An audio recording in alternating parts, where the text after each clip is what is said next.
Bienvenue sur le podcast de la consommation responsable, l'autruche et le colibri.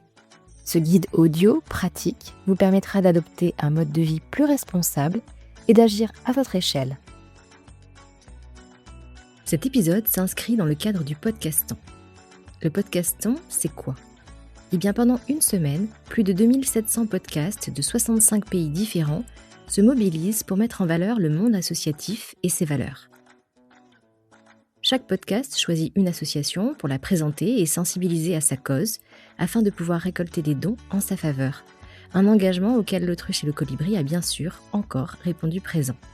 Alors aujourd'hui, je reçois Agathe Thiebaud, qui est chargée de communication et des relations presse chez Linky. C'est une association qui a trouvé une solution solidaire au gaspillage alimentaire en faveur des étudiants en situation de précarité. Si vous souhaitez aider Linky, vous trouverez toutes les informations en description de cet épisode. Je vous laisse maintenant écouter l'interview pour en savoir plus sur Linky, son fonctionnement et ses enjeux. Alors bonne écoute à vous. Bonjour Agathe, bienvenue sur l'autruche et le colibri. Aujourd'hui nous allons parler de Linky. Linky, c'est une association qui a réussi à allier deux sujets principaux, le gaspillage alimentaire et la précarité étudiante. Est-ce que vous pouvez nous présenter Linky et nous expliquer comment s'est créée cette association ? Donc Linky Entraide étudiante, c'est la première association d'aide alimentaire aux étudiants en France. Linky est présente dans 8 grandes régions universitaires, partout en France. Et l'objectif de l'association, c'est de lutter au quotidien, à la fois contre la précarité étudiante et le gaspillage alimentaire, en réalisant notamment des distributions alimentaires gratuites pour les étudiants en situation de précarité. On récupère toute l'année et partout en France des denrées invendues auprès de commerçants, d'artisans, d'agriculteurs et tout autre professionnel de l'alimentation. Et on les redistribue ensuite gratuitement aux étudiants sous forme de colis alimentaires de 5 à 8 kilos qui sont variés, équilibrés, composés de produits frais, de fruits et légumes, de produits secs, de viande et poissons, pain, laitage, kit d'hygiène, voilà, assez complet. Grâce à ça, en 2024 par exemple, et même en 2025, ça nous a permis de distribuer près de 4 millions de repas à des étudiants qui en avaient besoin. Et cela grâce à un solide réseau de plus de 10 000 bénévoles partout en France. Peut-être qu'on peut rappeler pourquoi avoir choisi cette cible des étudiants ? Si on revient un petit peu sur le commencement, Linky est né en 2016, donc ça va faire près de 10 ans là que l'association existe. Elle a été pensée initialement comme une solution logistique anti-gaspi, donc vraiment de récupération des invendus alimentaires et de redistribution de ces invendus à destination de publics précaires. Mais initialement, un peu plus globalement, à tout type d'association qui accueillait des publics précaires. Et petit à petit, on s'est spécialisé dans cette distribution à destination des étudiants, et notamment au moment du Covid, où on a pu voir des milliers d'étudiants qui faisaient la queue pour avoir de l'aide alimentaire et en fait qui ne trouvaient pas vraiment entre guillemets chaussures à leurs pieds parce que aucune association n'était vraiment spécialisée dans ce type de public. Et les étudiants avaient honte, pouvaient avoir peur de prendre la place d'autres personnes encore plus précaires, des familles monoparentales, des enfants, etc. Et donc ces étudiants en fait se privaient de repas pour laisser cette place. Et donc là, le fondateur de Linky s'est dit qu'il y avait une réelle nécessité de les aider et de les aider régulièrement sans les stigmatiser, sans qu'ils n'aient honte. Et donc l'objectif, c'était vraiment de créer une association de pair à pair où les étudiants vont être accueillis par d'autres étudiants bénévoles en musique, avec vraiment une idée de chaleur humaine et de lien, de partage.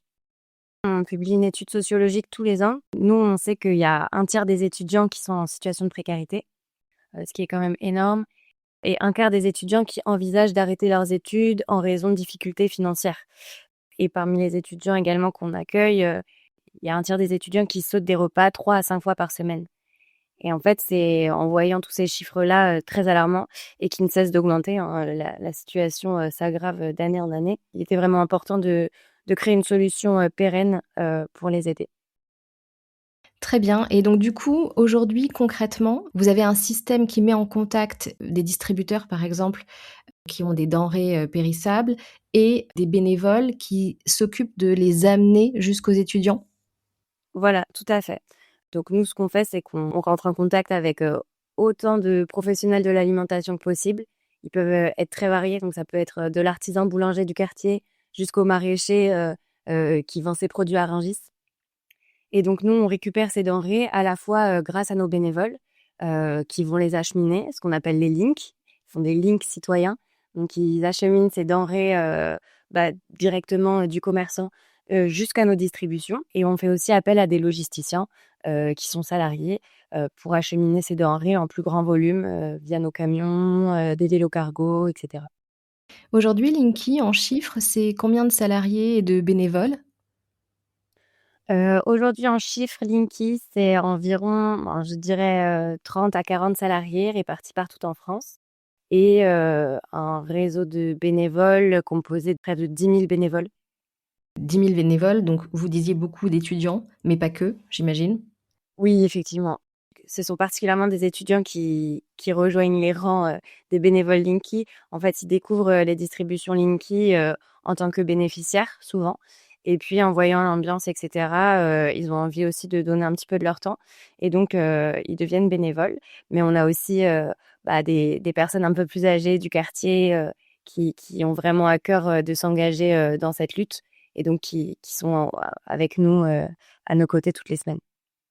Donc aujourd'hui, Linky est en France, dans 8 villes, je crois. C'est ça. La dernière en date, c'est Marseille. Mmh.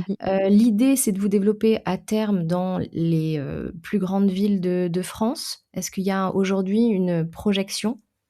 Alors tout à fait, en tout cas, on aimerait se développer dans d'autres villes comme Rennes, comme Strasbourg, qui ont aussi des grosses concentrations d'étudiants. Malheureusement, on peut pas le faire aussi vite qu'on le voudrait parce que, restrictions budgétaires, parce que baisse de subventions publiques. On est obligé de revoir un peu tout ça à la baisse, pour rentrer dans nos coûts, tout simplement. J'ai vu effectivement, dans les actualités que, vous aviez 40 de subventions en moins l'année dernière. Donc du coup, ce sont des coupes faites par l'État. Que vous travaillez avec des distributeurs, avec des bénévoles? Est-ce qu'il y a aussi possibilité de faire des dons directement à Linky? Alors oui, on travaille donc à la fois avec des distributeurs, des partenaires, mais aussi des commerçants et professionnels de l'alimentation un petit peu plus ponctuellement. On travaille aussi avec des entreprises qui peuvent nous soutenir à la fois financièrement, mais aussi il y a des dons en nature, du mécénat de compétences ou en participant à nos séminaires RSE. Donc voilà, il y a tout un pan très large de soutien qui peut être fait à la fois financier et humain via nos bénévoles, etc. On peut aussi faire des dons en tant qu'individu sur Hello Asso pour soutenir Linky et soutenir les étudiants surtout. Et je mettrai, les liens, en description de l'épisode parce que l'objectif aussi du podcaston, c'est ça, c'est de pouvoir présenter une association et que les auditeurs, donc qui veulent la soutenir, puissent le faire. Donc aujourd'hui, du coup, on peut vous soutenir financièrement et on peut aussi, donc j'imagine, dans les villes concernées, pour vous contacter pour devenir bénévole ou pour vous fournir, du coup, des denrées. Tout à fait, exactement. OK, ça marche. De quoi vous auriez le plus besoin en 2026 pour justement pouvoir aider encore plus d'étudiants? Nous, ce dont on a besoin aujourd'hui, c'est de dons de denrées alimentaires. Nous, on observe qu'il y a près de 10 millions de denrées qui sont gaspillées chaque année et 10 millions de personnes qui sont en situation de précarité. Et avec ce constat très simple, on se dit qu'il faudrait qu'on en récupère plus. Aujourd'hui, on en récupère déjà énormément, mais il faudrait qu'on en récupère toujours plus pour pouvoir assurer toujours plus de distribution et pouvoir se développer. En fait, plus de denrées, c'est plus de distribution. Plus de distribution, c'est plus d'étudiants aidés. C'est QFD.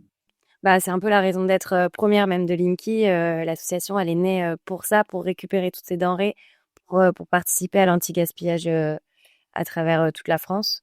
Donc oui, c'est vraiment notre raison d'être première, c'est l'anti-gaspi et encore mieux si on peut en faire profiter un public qui en a besoin, donc les étudiants. En fait, des denrées, gaspillées, il y en aura toujours. L'important, c'est qu'elles ne finissent pas à la poubelle, qu'elles soient pas gaspillées. Récemment est passée une loi, je ne sais pas si vous l'avez vue, qui permet aux supermarchés de redistribuer une partie de leurs invendus à leurs salariés. Oui, tout à fait. Et en soi, nous, on n'est pas du tout contre cette idée. Au contraire, si on peut limiter le gaspillage alimentaire, toutes les mesures sont bonnes à prendre. Il faut simplement que les associations puissent aussi bénéficier de tout ça parce que beaucoup d'associations marchent, grâce à ces invendus qui nous sont redistribués. Et vous avez, d'autres associations qui vous aident ou qui vous approvisionnent justement? Est-ce que, la banque alimentaire, par exemple, c'est des associations avec lesquelles vous travaillez? Alors non, jamais directement. Ce sera plutôt nous qui allons alimenter d'autres associations. En fait, initialement, quand est né Linky en 2016, toutes ces récupérations d'invendus alimentaires, on les redistribue à des associations qui accueillaient des publics précaires. La Maison des femmes ou des associations comme ça. Et peu à peu, on s'est spécialisé dans la distribution aux étudiants. Mais donc ça sera plutôt nous qui allons faire des distributions à d'autres associations. Par contre, on travaille avec un réseau d'associations très, solide, un écosystème d'associations parce qu'on s'est rendu compte que la précarité étudiante, bah, c'était un problème, pluriel.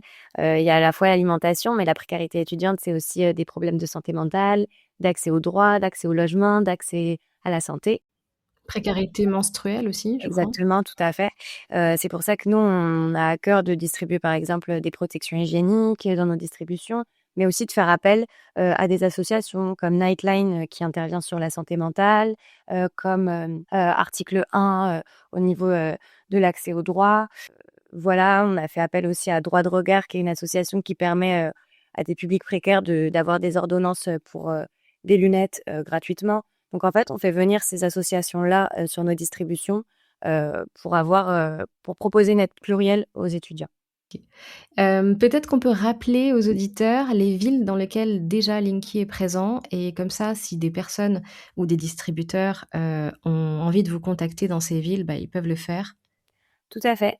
Alors, Linky est présent à la fois en Île-de-France, à Paris, à Pantin, à Cergy, à Versailles, Nanterre, Saint-Quentin, Saint-Denis. Mais on est aussi présent à Lille, à Lyon, à Nantes, à Toulouse, à Bordeaux, à Montpellier et récemment, à Marseille. Parfait, ouais, super. OK, bah, je vais vous laisser le mot de la fin. Bah, ce sur quoi j'aimerais vraiment insister, c'est que Linky, c'est une association qui aide, beaucoup les étudiants partout en France. On a vraiment à cœur, de réduire cette précarité étudiante et à la fois, le gaspillage alimentaire partout en France. Et aujourd'hui, face à nos baisses de subventions et à des réductions, d'aides financières et autres, on a vraiment besoin de dons, à la fois financiers, à la fois, des dons de nourriture, pour pouvoir assurer cette mission et pour pouvoir aider encore plus d'étudiants partout en France. J'espère que les auditeurs qui auront écouté cet épisode auront l'envie de participer et de soutenir, Linky et je vous le souhaite. Je vous remercie infiniment d'avoir, participé à cette interview. On se tient au courant pour la suite. Ouais, merci beaucoup à vous. Merci. Je remercie à nouveau Agathe d'avoir accepté de jouer le jeu de l'interview. Et maintenant, c'est à vous de jouer pour soutenir Linky et contribuer à aider les étudiants en situation de précarité. Merci encore, à très bientôt, au revoir.